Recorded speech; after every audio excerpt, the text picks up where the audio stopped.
Hello and welcome to the Let's Get Mental podcast. Today, I'll be hosting this podcast. My name's Alysha, and today's episode will be based on mental health stigma. And I'm joined by my lovely co-host Archie.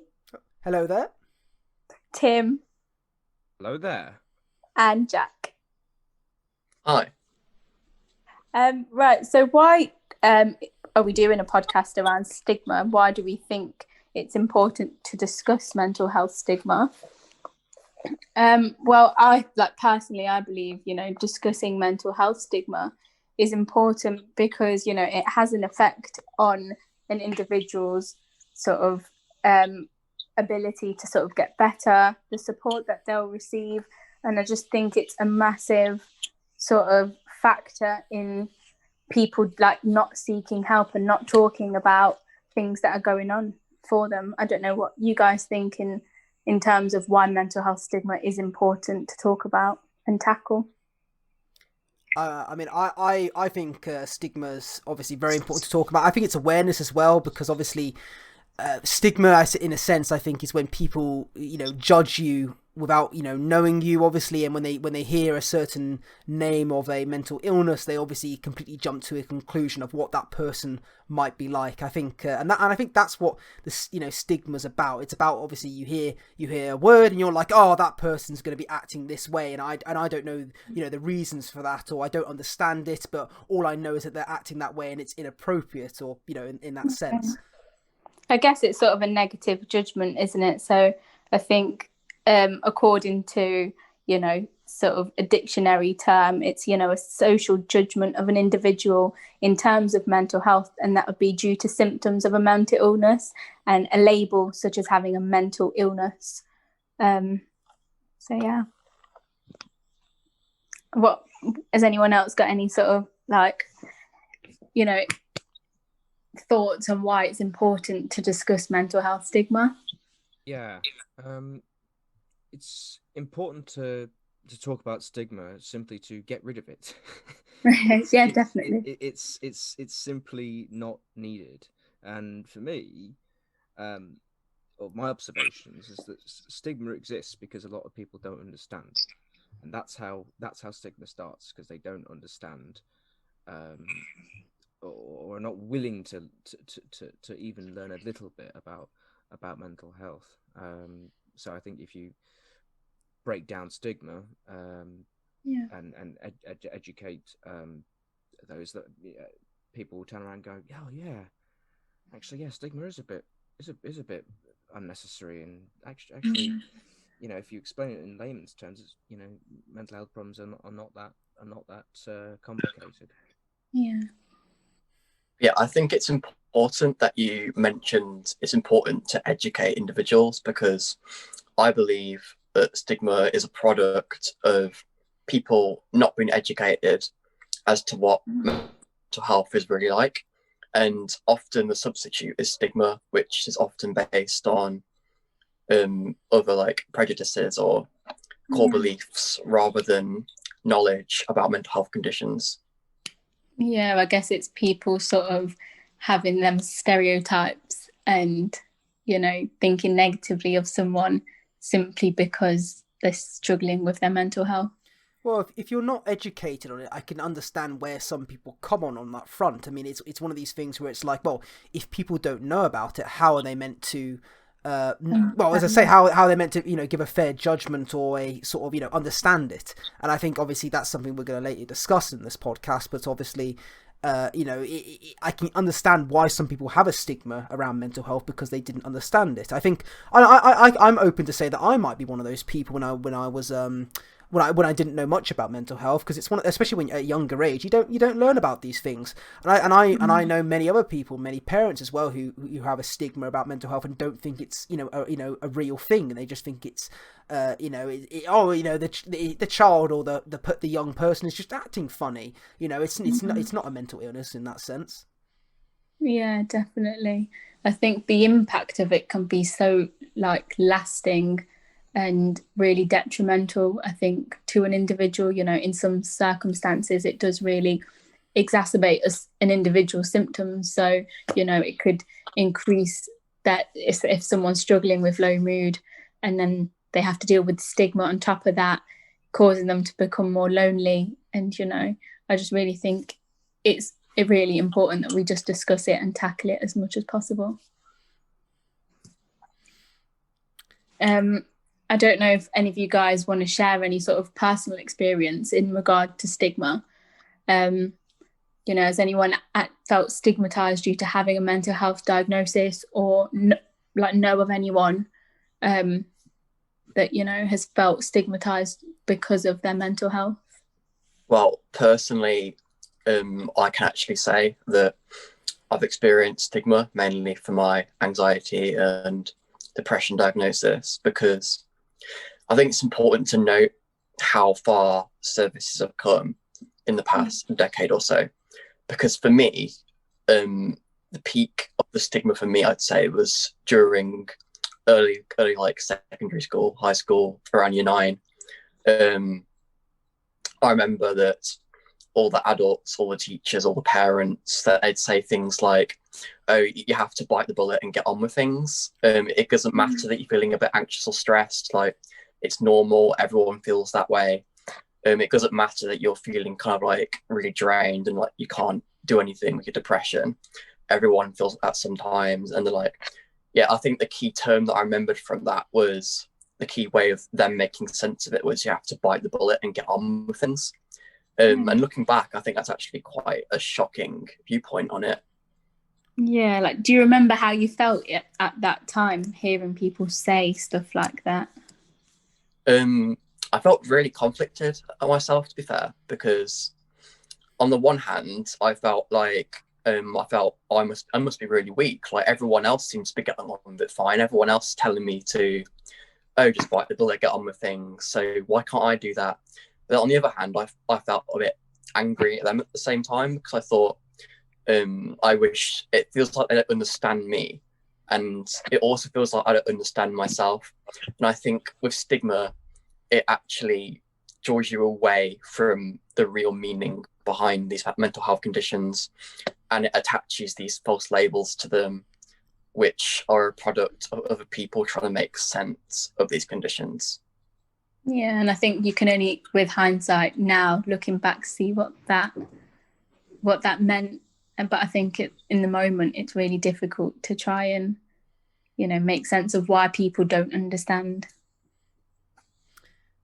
I think, just to say, for me, I think it's not really my personal experience, but obviously it was more for my mum that I noticed that had a bit of not a stigma on her, because I think, to just make it simpler, when I was younger, I was quite a troublemaker. I was quite, I was quite naughty. I was messing around. I did things that were quite abnormal as a younger child. As I say, I showed traits of autism. And my mum got a lot of backlash from, friends. Well, not friends anymore, let me say that right now. But, when at the time, these were friends of hers, saying that she was, being a bad parent, and she wasn't, disciplining the child properly and stuff like that.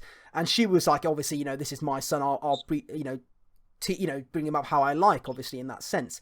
And obviously this person that was giving her grief about the child, not behaving and stuff like that, didn't clearly understand, and still to this day doesn't understand mental health, and that obviously some children can act the way they do because of mental health.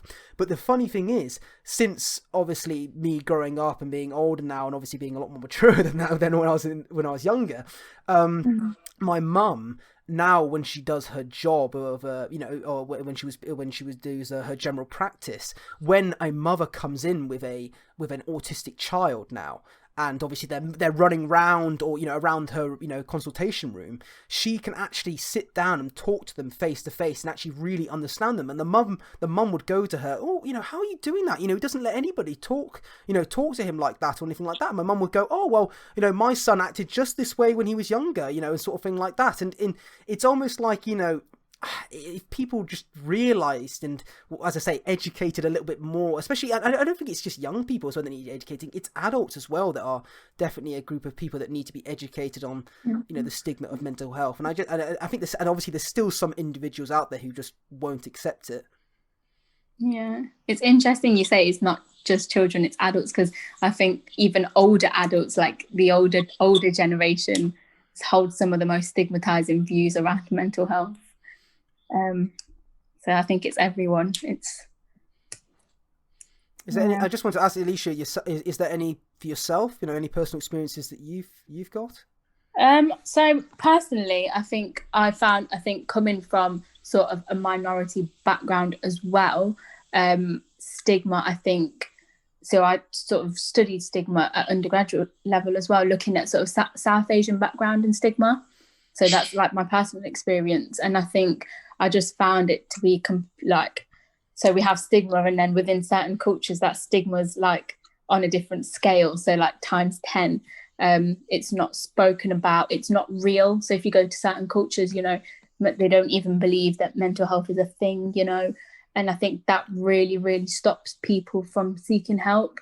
So in my personal sort of experience with like family members and friends who've been through mental health difficulties, people will just say, oh, they're just attention seeking, they're, just throw around labels, name calling, a lot of bullying with it, or just strike that person out of the family or friendship group because of the way they seem to be acting or behaving.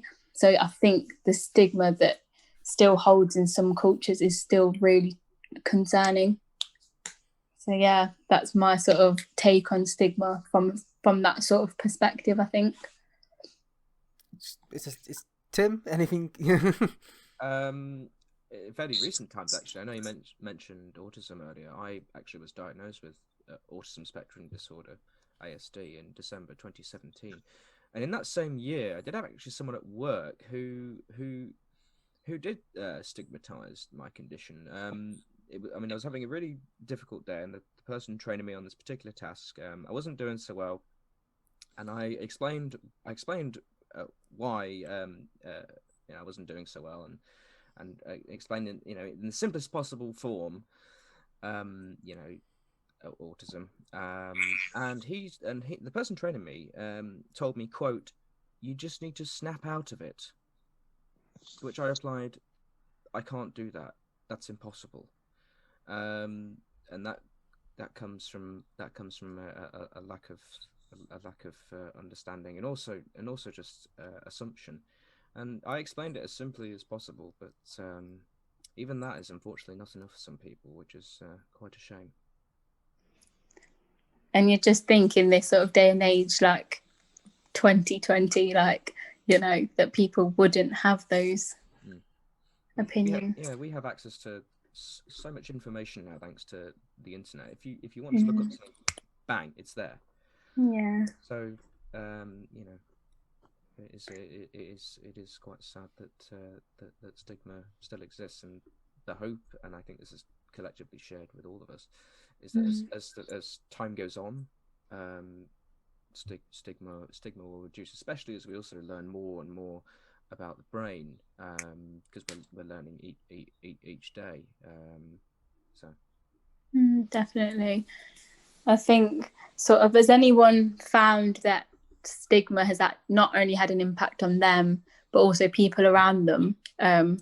For example, I think with myself, if someone has a mental health difficulty, that then impacts on the rest of the family in terms of, people struggling to, meet like other, how you have like friends or family who have such stigmatizing attitudes that it actually has an impact on not just the individual but the whole sort of dynamic. I think for me, I think I definitely think it can affect the family without a doubt. Like I think like especially how people can judge how you're dealing with somebody with mental health as well. Like even if they're acknowledged of it, they may think the way that you're. I think, because I say, especially with obviously there's loads of different mental health conditions, but as I say, some people may have a stigma of what's better for that person, and maybe that you're not doing what's best for them.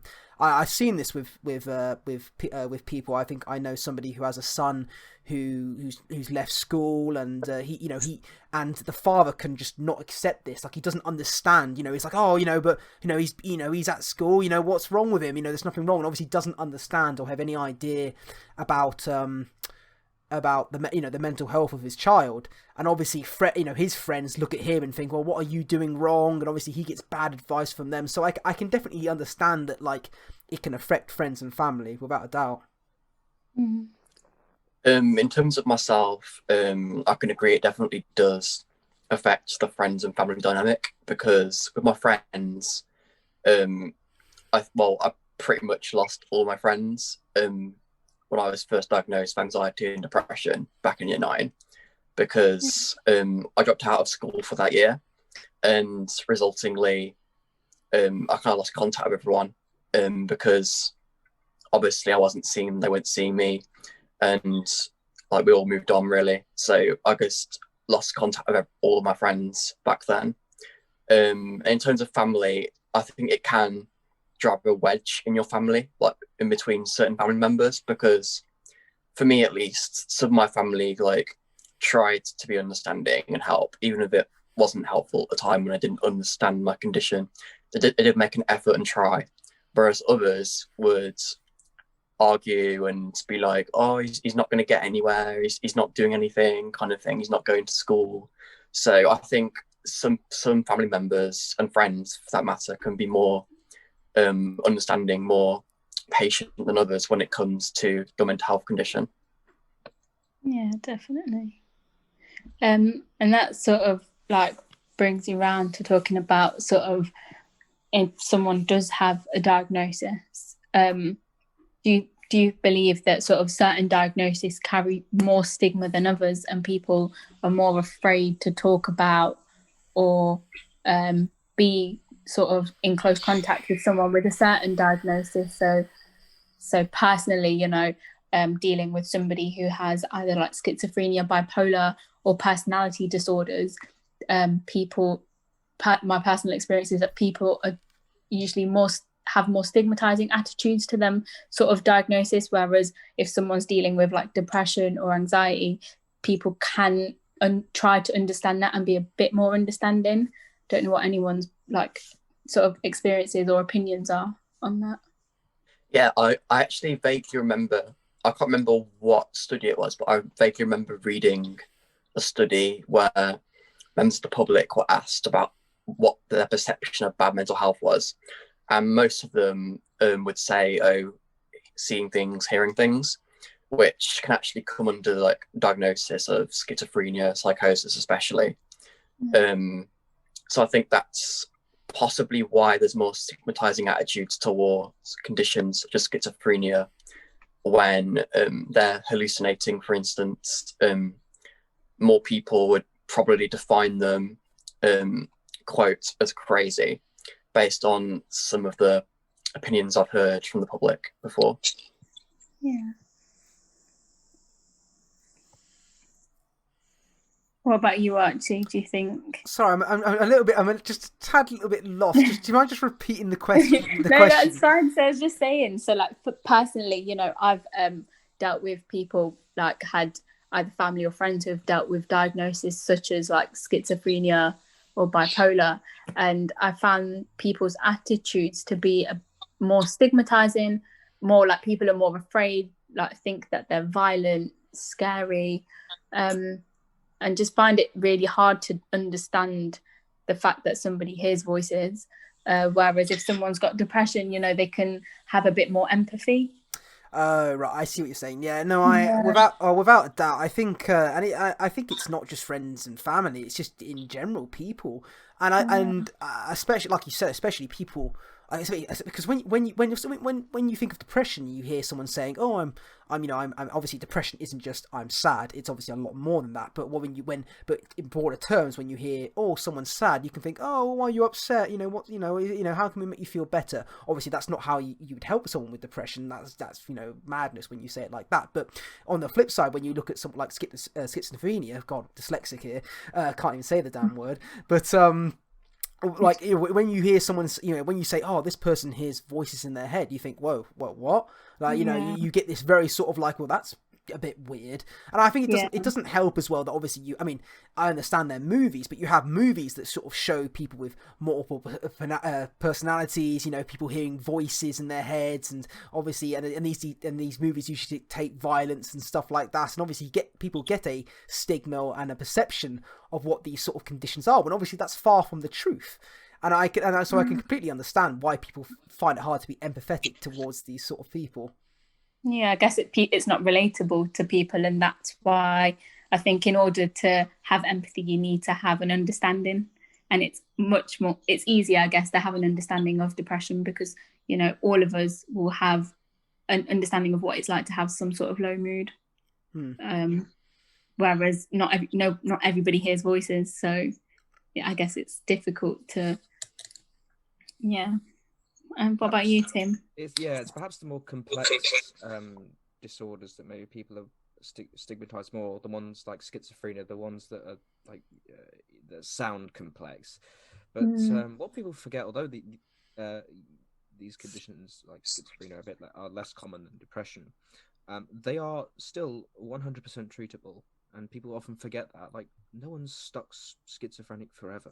It might be for some time, but not forever. And that it is totally 100% treatable. Things like schizophrenia. And also, I've been unfortunately suffering from obsessive compulsive disorder, OCD, for the last 18 months. And that is almost stigmatized in a way, because a lot of people think that is just wanting things in the right order for the sake of it. But it's not like that at all. Wanting things in the right order just because it looks pretty is just a desire for preference. Yeah, for preference, and you just want you like the aesthetic of having something in a certain order. But things like OCD are a serious anxiety disorder, but a treatable disorder and never permanent. Yeah, definitely. I think going back to what even Archie was saying about like if you look at like things like platforms like Netflix, movies, TV programs, even the news to an extent, will sort of shed these sort of diagnoses in a bad light. I think what you were saying about, like, especially about the news, because when you hear about criminals or something like that, it turns out one of them has a mental illness, that, like I say, hearing voices in their head, and then you get that sort of idea, like, oh my god, people who hear voices turn out like that, like, and then obviously, that sparks fear, and obviously people then... And then that stigma, isn't it? Exactly. I think on Netflix there's like so many documentaries about like killers with like mental health problems, and like people who have done this, that and the other because they were schizophrenic or because they were bipolar, and it's just people watch them because they find them interesting, but then it adds to this stigma that we're trying to challenge and eradicate. I mean, I can't, in a sense, I see it from that perspective as well, because obviously, they're putting two and two together in that sense. They see it as a correlation, don't they? They see, well, X amount of criminals have this mental illness, therefore people who have this mental illness are more likely to do these sort of things. And that's where that logic comes from. But obviously there's so many factors that they're probably not taking into consideration when it comes to that, and that's obviously the part that they don't tell people. They just say this person had a mental illness and did these crimes, when actually the fact it could have been many different things that could have led up to that. Definitely. Oh, is it? Yep, we're still okay. Yeah, so I just think so like even films, books, everything may encourage these stereotypes, and I think they also have a part to play. Well, it's also education. That's the other thing. I mean, if you're not educated on these things because as I say, our generation obviously are much better, because we've learned about these things, and we're sort of putting it out there. We're saying that about these stigmas, and we're trying to get educate people about it. But obviously adults unless they've actually gone out and looked and actually tried to educate themselves, they won't know about these things. And probably the first thing they'll probably learn is probably from a movie or TV show or something like that. And as I say, obviously that's why it's, it'd be great, obviously, if we could educate, younger in school. I mean, as I say, they don't have subjects in school about this sort of stuff, do they? I mean, the closest thing you're going to get to this is PSHE day, if you have that. And I mean, and that's one day of like every term or something, and that's not going to be enough. And most children won't remember that. So as I say, I think it's important that we get, you get to people at a young age and obviously try to educate on them. But then obviously there's the argument about like, when's the best time to educate them, and how do we go about doing it, and how do we go about explaining mental health to a younger generation? And obviously these are the problems you have to look at. Yeah, I think that brings us round perfectly to sort of looking at how can we improve things, and one of the main things is education. So for like personally, we have physical education, everyone does PE in school, so why we don't have mental health education as a specific subject, I don't know. Has anyone got any thoughts? Yeah, being a psychology graduate, I'm a little bit biased on the subject, but I personally believe that psychology should be implemented into one of the core sciences, because you have biology already and you taught about human physical health. So I don't see a reason why schools shouldn't also teach about mental health and implement that into the curriculum. And also, I think that it's their duty to teach the younger generations about mental health as well as physical health, so they're informed about it, unlike the old generation stereotypically. And furthermore, I think, going back to that previous point about schizophrenia and bipolar perhaps being more stigmatized, it's because this mental health isn't taught. And also, I actually believe that professionals have partially failed in their duty to inform the public, even on a researcher level, because contemporary research suggests that both schizophrenia and bipolar might be more of a kind of like a spectrum condition than we originally believed, especially schizophrenia, because when a lot of people listen to or hear about schizophrenia, that they just imagine hearing voices, when actually it's way more broad than that, from a professionally informed perspective. And it can actually also have physical symptoms, such as, say, a frigid posture in catatonic schizophrenia, for instance. Just to back up what Jack was just saying there, because I really liked what you were saying, especially the part about how it should be in school about you say we do biology, we learn about the human anatomy, we learn about the physical traits of the body. Why aren't we learning about the mental traits as well? I think that's a really good point. I was just curious about the part you say. Obviously, you talk about educating the public. I think it's important just to ask, how would we go about doing that? Like, what would you say is the best way of doing that? Well, I think honestly the best way is to obviously implement it into the curriculum in schools, because that way you'll be teaching the younger generations. I do think it could be quite hard to do it to the public in general, although I think probably the easiest way would just be like giving it more exposure, more publicity, and like through the media, but from a more accurate and informed perspective, like documentaries about mental health conditions, like the reality of it, rather than all this Hollywood stuff that, as you mentioned before, a more accurate viewpoint about what it is, like about everyday lives, rather than, say, criminals with mental health conditions. Because not everyone that has, say, schizophrenia or bipolar will commit a crime. You probably find it's a really small percentage as well, which is the other thing. As I say, when they show that all criminals have these mental illnesses, it's probably like 5% of people that, or even less than that, of people that have these conditions. I mean, as I say, that's the stigma for you.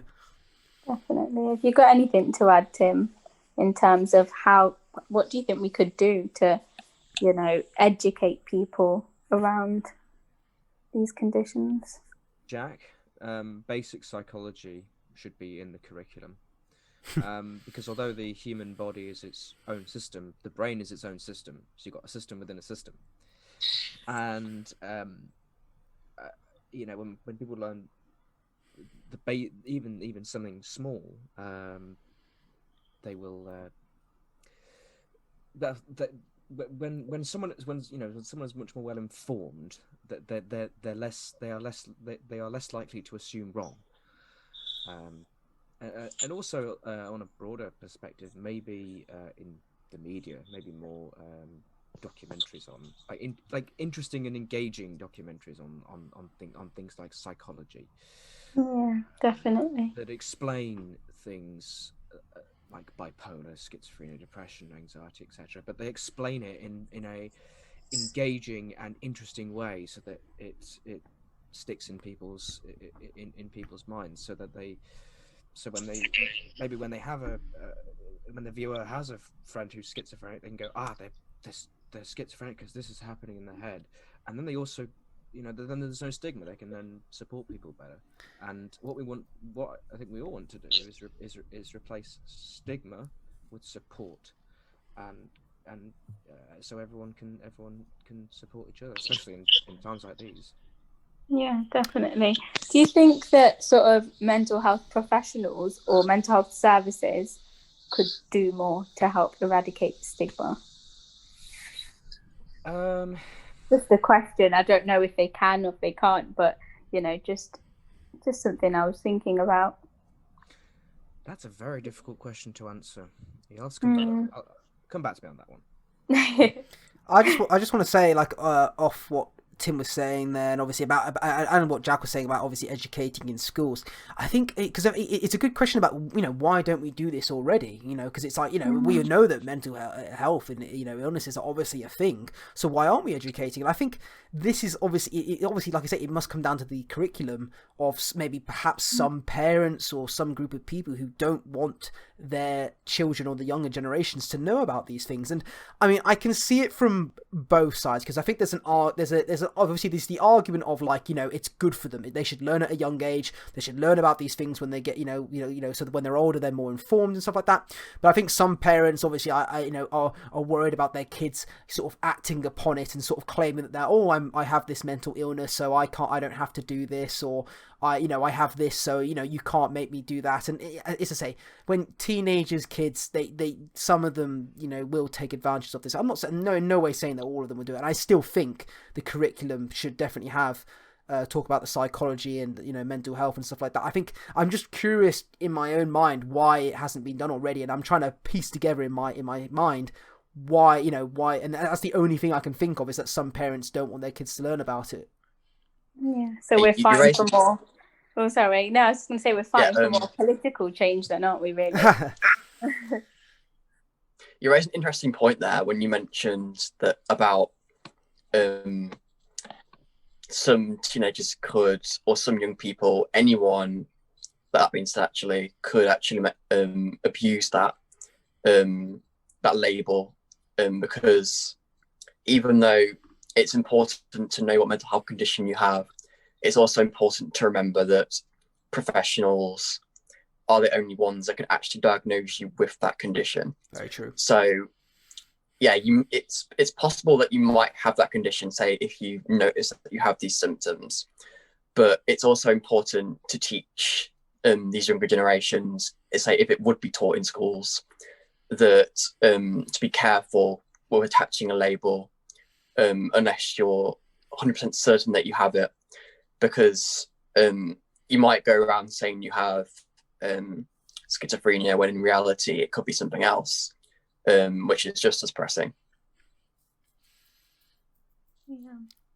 No, I mean, I completely agree with that. Like, I definitely, as I say, like, diagnosis obviously is the important part there. Obviously, like I say, I guess I was more referring to people, people, trying to just mess with their teachers or stuff like that. But as I say, like, in actual terms, no, I completely agree with what you're saying there. Does anyone it's interesting that you brought up like the term diagnosis. Does anyone think having a specific diagnosis makes you more vulnerable to being stigmatized? Mean, without a doubt. Like, it's. I mean, if you have a diagnosis, then then there's a label above your head. There's always it's going to be something, isn't it? I mean, if you're diagnosed with a mental illness, there's going to be a word attached to that. And obviously, you don't have to talk. Obviously, I imagine most people want to keep it quiet and don't want to talk about it. But obviously, if you do mention it, you might bring it out and say, "Oh, I actually have this. This is why I feel uncomfortable doing this, or I have to, maybe step outside because of my anxiety or something like that." That's why you get that sort of stigma, because obviously you've been diagnosed with a word, and obviously people have a stigma around what that word could mean. I think even after you've been diagnosed, there can actually be a stigma in what you label your condition as, because I know with autism especially, autism spectrum disorder is actually a very new term for that diagnosis, because only recently was it kind of labelled as a spectrum, whereas beforehand it was kind of seen as high functioning, low functioning autism. I'm not saying everyone does, but some people will still prefer to label themselves and say, like, oh, I have Asperger's, rather than I have autism spectrum disorder. I personally prefer the term Asperger's. I'm just going to say that. But I'm not stigmatizing myself. I just prefer to call it that. That's just personal preference, rather than call it autism spectrum disorder or ASD, because saying, "Oh, I've got autism spectrum disorder" is a mouthful. Try saying that one. So it's just a word for you. It's not about it doesn't, the word doesn't have any other connotations. I just call it Asperger's because that's, well, one, as I've always known it, and secondly, that's what I prefer to call it. But Jack is right. Autism is in particular is, and I know from being on the spectrum, it's a very, very wide spectrum, and no two autistic people are the same. And just going to a diagnosis. Yes, technically, yes, I am more vulnerable to stigma, as I found out. But at the end of the day, I don't care. If I don't care what other people think of my diagnosis, I simply pursued a diagnosis to get answers. So, but I know not everyone has that the same attitude that I do. So, yeah, definitely. So I think we've sort of covered like how we can eradicate stigma through sort of education, mostly. Within schools, colleges, even university, but starting off in schools. And I think that then comes down to sort of pushing the government to do something in order to change these curriculums.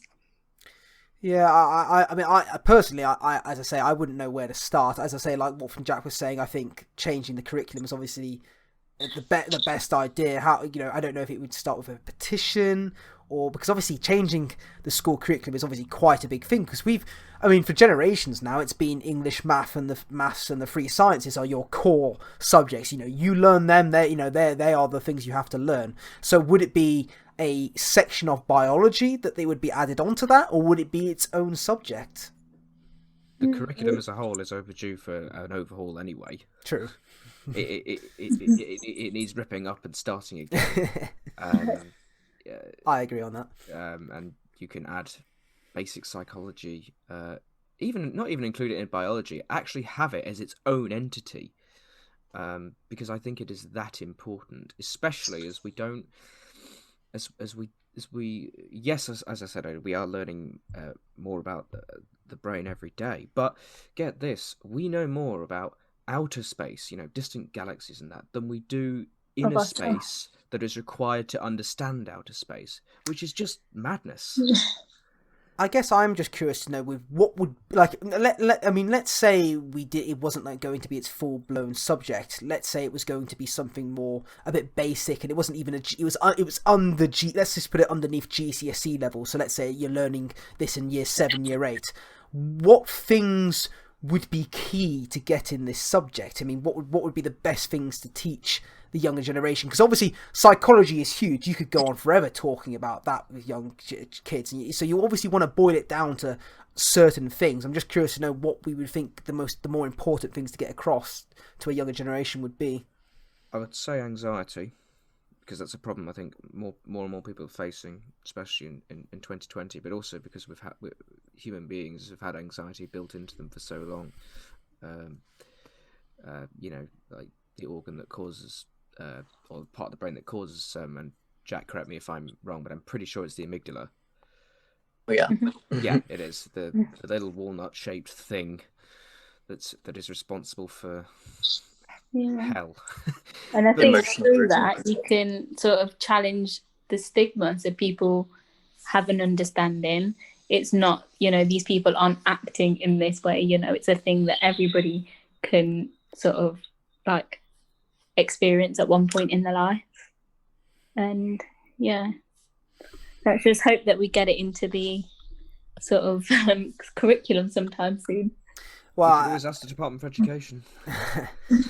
Well, as I say, I think I think when it comes to curriculums, I mean, obviously I don't want to get onto school because we're going to be on that forever. But I mean, just I think it should be when you're young, it should be broad. It should be trying to get to make you learn about as many things as possible. We shouldn't be narrowing it down to subjects, in my opinion. It should be more of a much broader scale when it comes to showing young kids loads of different things, obviously, so they get more interested in whatever they want to do, and then instead of having to say like, oh, you have to do the free sciences or whatever. But still, as I say, I think psychology should definitely be part of that core, just learning about mental health should definitely be in there somewhere, and not just one PSHE day.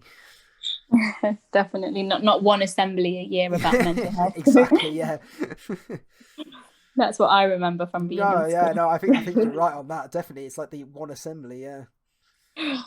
Has anyone got sort of any last sort of comments before we sort of close up around, mental health stigma that we haven't covered?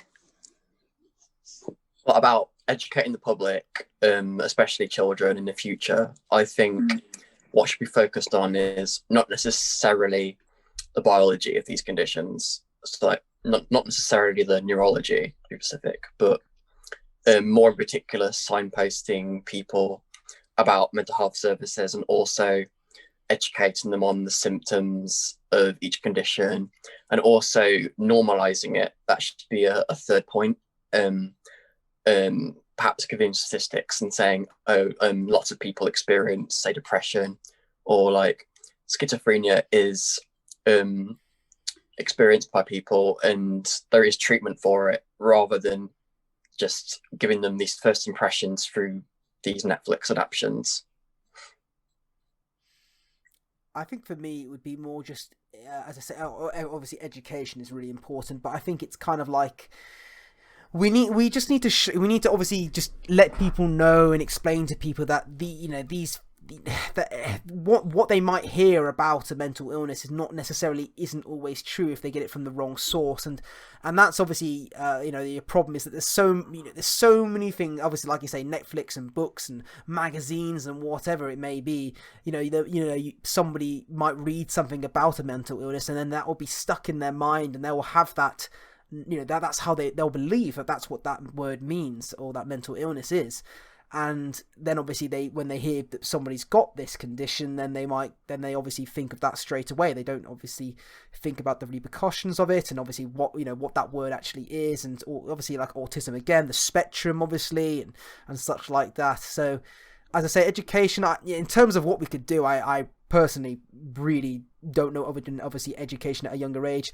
For adults, I think I don't want to say like adults are too late.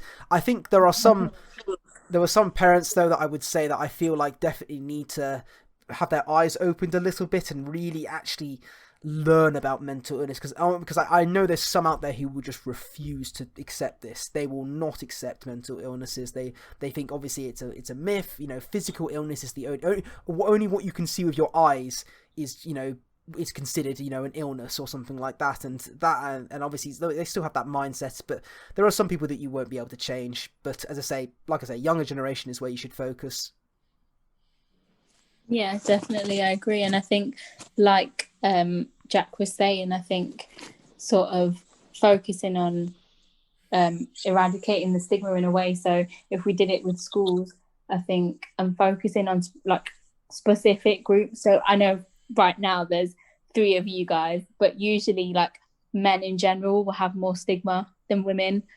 There's certain like cultural groups that will have more stigma, so focusing specifically on those sorts of groups so they're not left behind, and so that those people in years to come aren't still showing the same sort of attitudes as we're seeing today. Anyone else got sort of any sort of last comments?